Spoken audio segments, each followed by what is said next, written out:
I've got a special Ask a Pro episode to share today to focus on rainbow trout fishing in Alaska. Our pro today is Adam Cuthriell from FishHound Expeditions. Adam's going to take us on a deep dive into rainbow trout fishing in Alaska.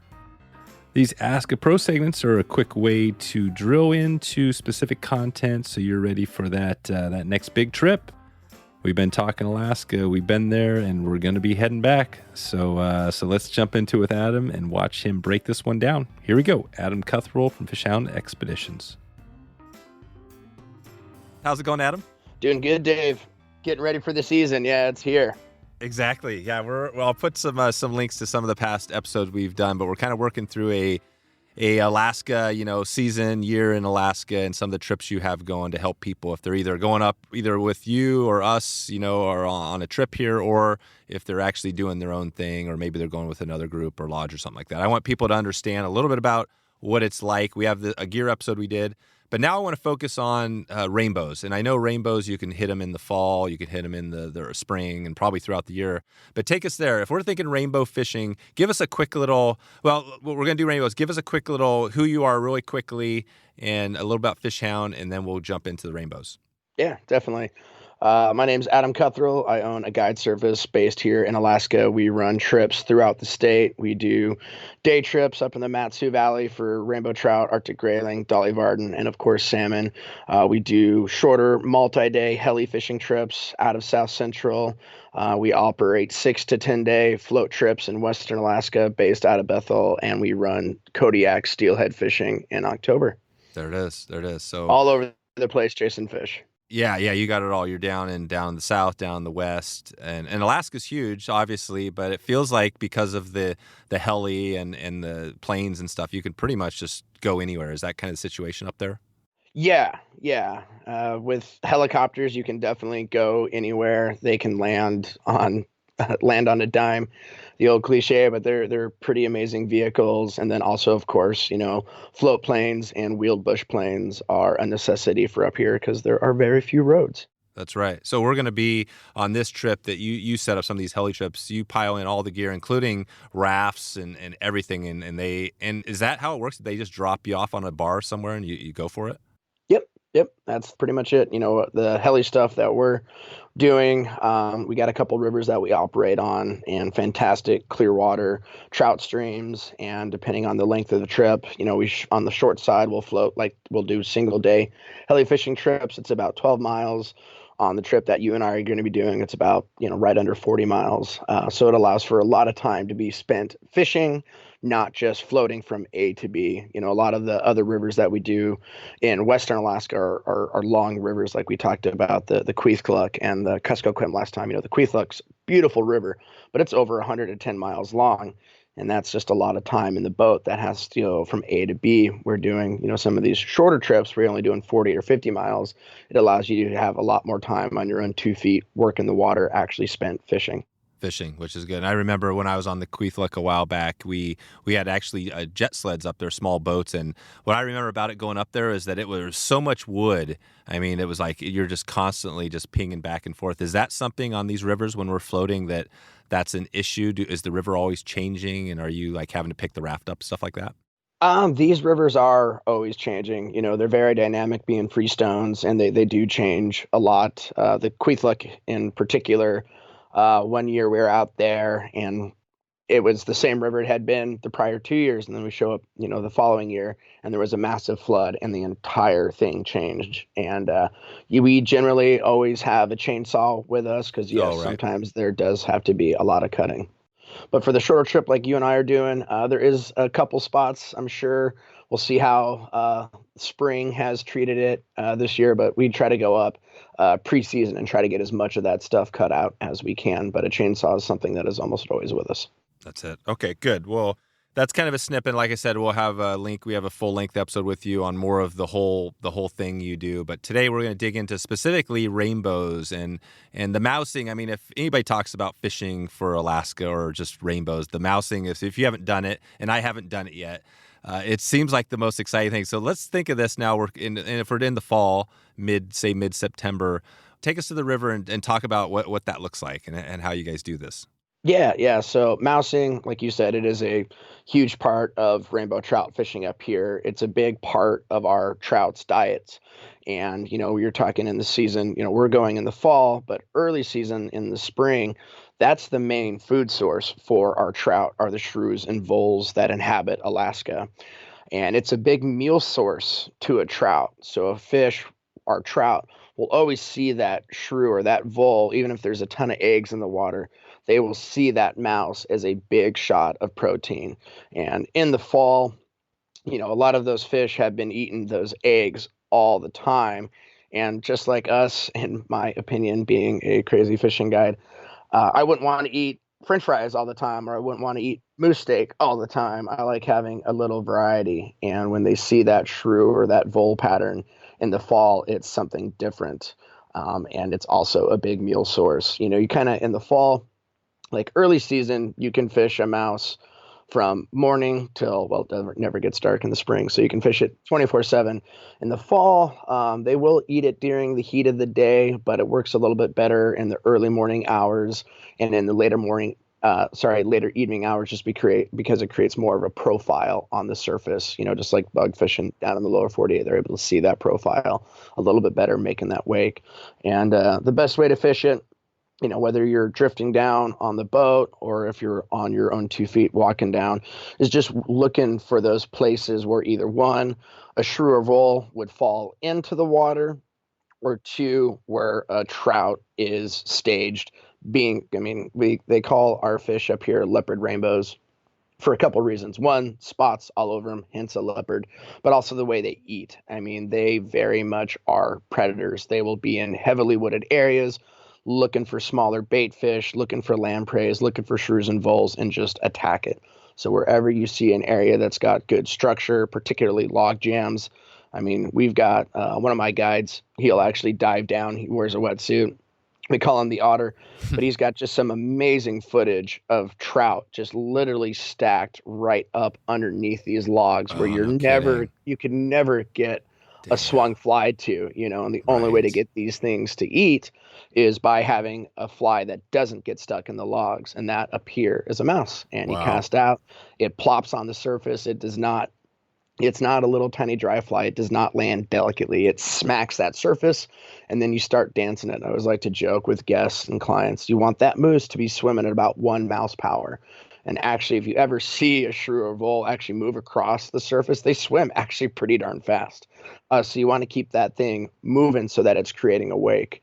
And then they come up and hit it. And when you're mouse fishing for trout, it's really hard for a lot of anglers who are used to, dry fly fishing in the lower 48, where you got to set that hook almost instantaneous. With mouse fishing, it's almost like swinging for steelhead.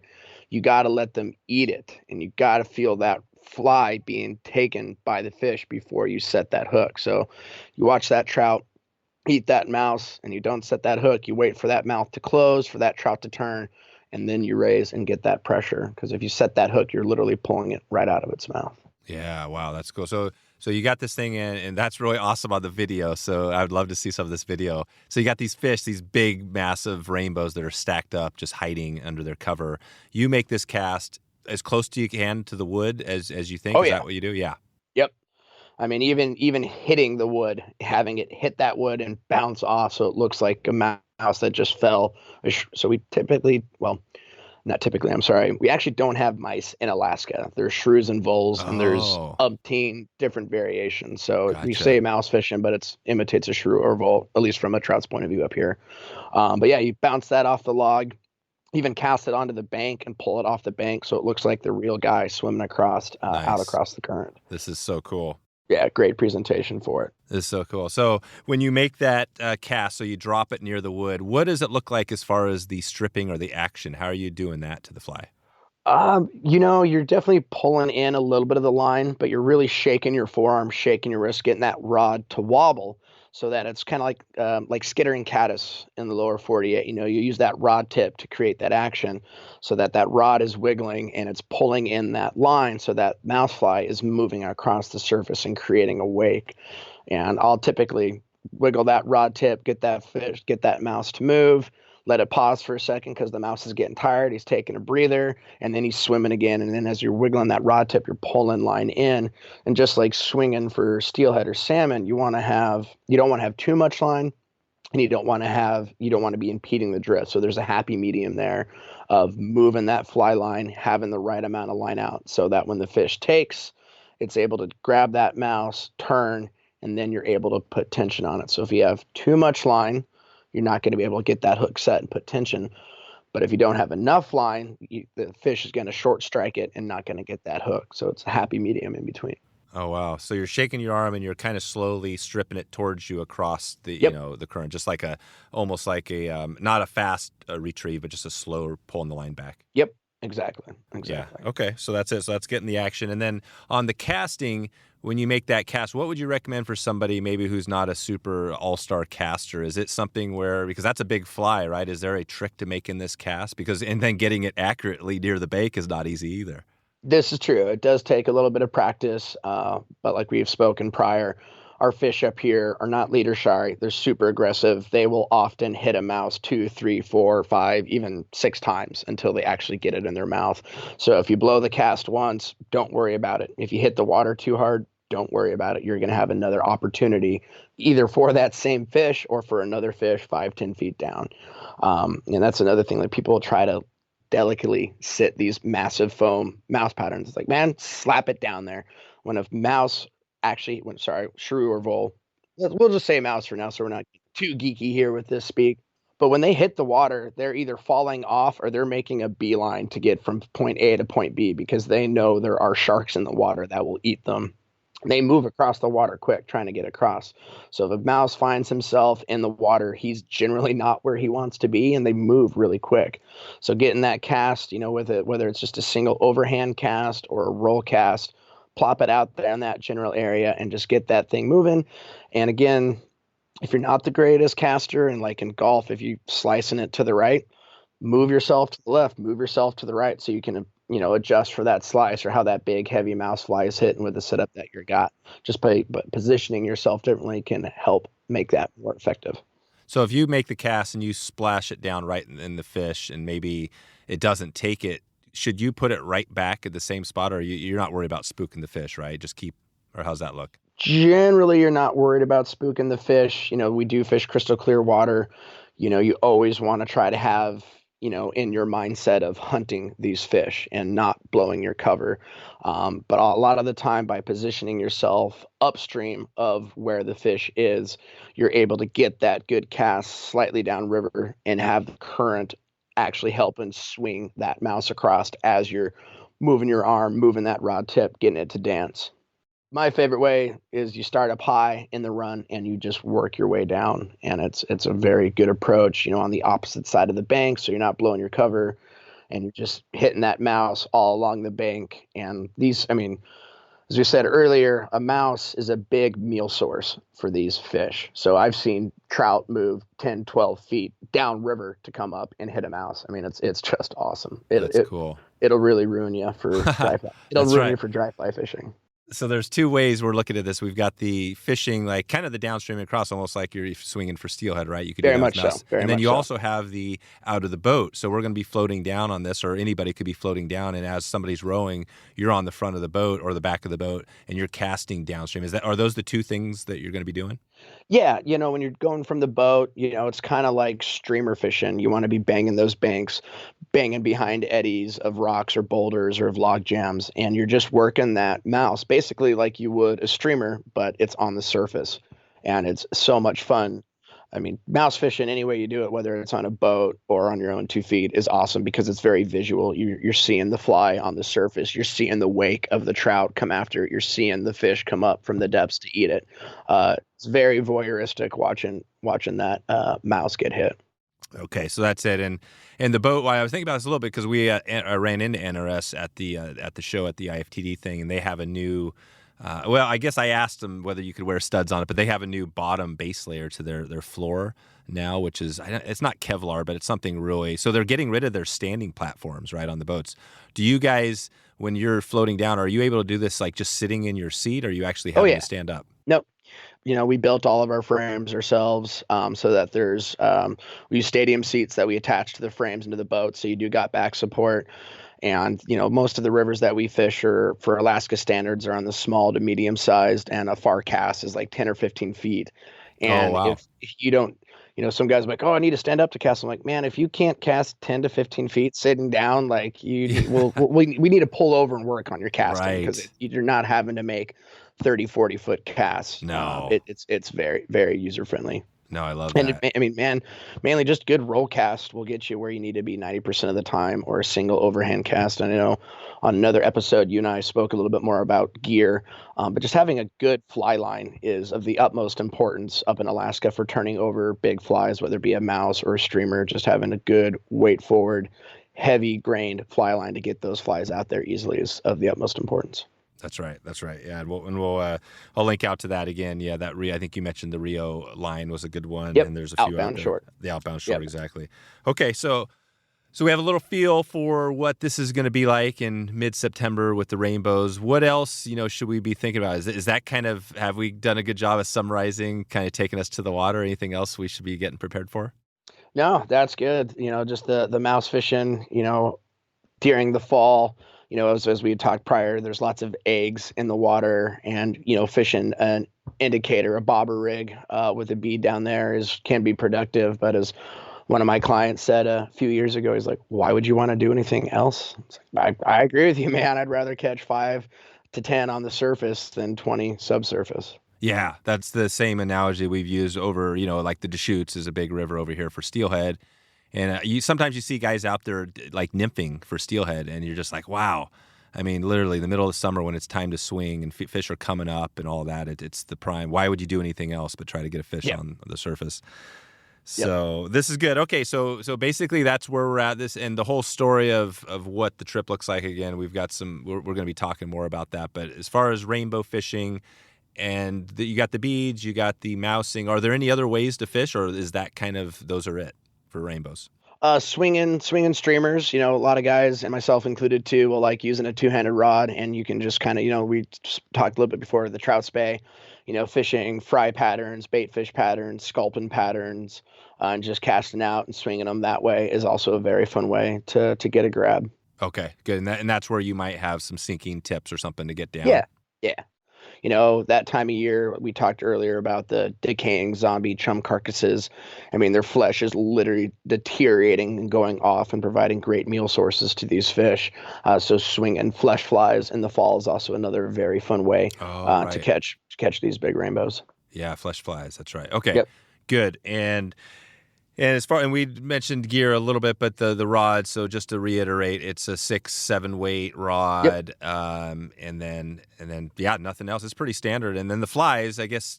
I know there's a few different mouse patterns. Give us a few that we should have for the box.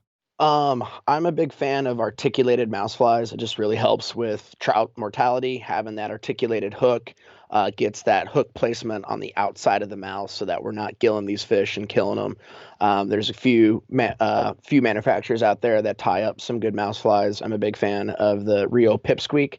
Great fly, floats like a cork, can be absolutely chewed on many, many, many times over and still floats well. Another good one out there is the Mr. Hankey. Great fly. But like I said, anything that's just, not to sound like a broken record, but anything that's articulated is really going to help with the fish mortality and these fish surviving. And that, to us, is of the utmost importance to look after these fish. And is foam, I know you could have like all deer hair foam. Is foam good to have in these flies? I actually like the bits that are both fur and foam. It creates a better profile when you're looking at it from underneath. Like a lot of these mouse flies out there will have ears on them. The fish don't see the ears; they see the bottom. To us, the angler, that looks good because it makes us have more faith in what we're fishing. So, does it help the fish, or does it help the fly angler? A little bit of column A, a little bit of column B, but the combination that have both, either deer hair or synthetic fur mixed with foam creates a great profile of what you're trying to imitate, the shrew or the vole, and also floats high. So you're not having to dress, like the old deer hair flies, you'd having to, put gink on them or dry fly shake or whatever every third cast to keep those things floating. Whereas the newer mouse flies that have the synthetic fur, and the foam, I mean, they just float all day long. You're not having to dress them, and just you're able to spend more time fishing.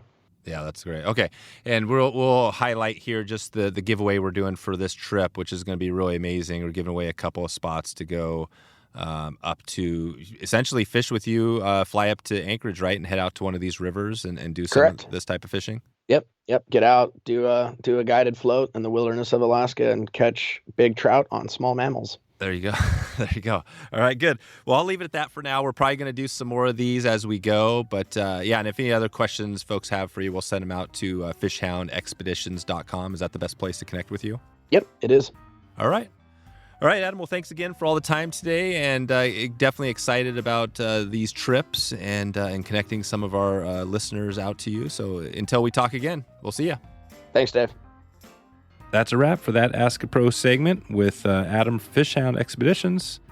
We've been rolling along here, and we're going to bust out one more of these coming up soon. So stay tuned for that, and we're going to wrap up this Alaska season and get ready just in time for the actual real season, which is going on right now. So if you get a chance, please check in with Adam at FishHound Expeditions. That's FishHoundExpeditions.com.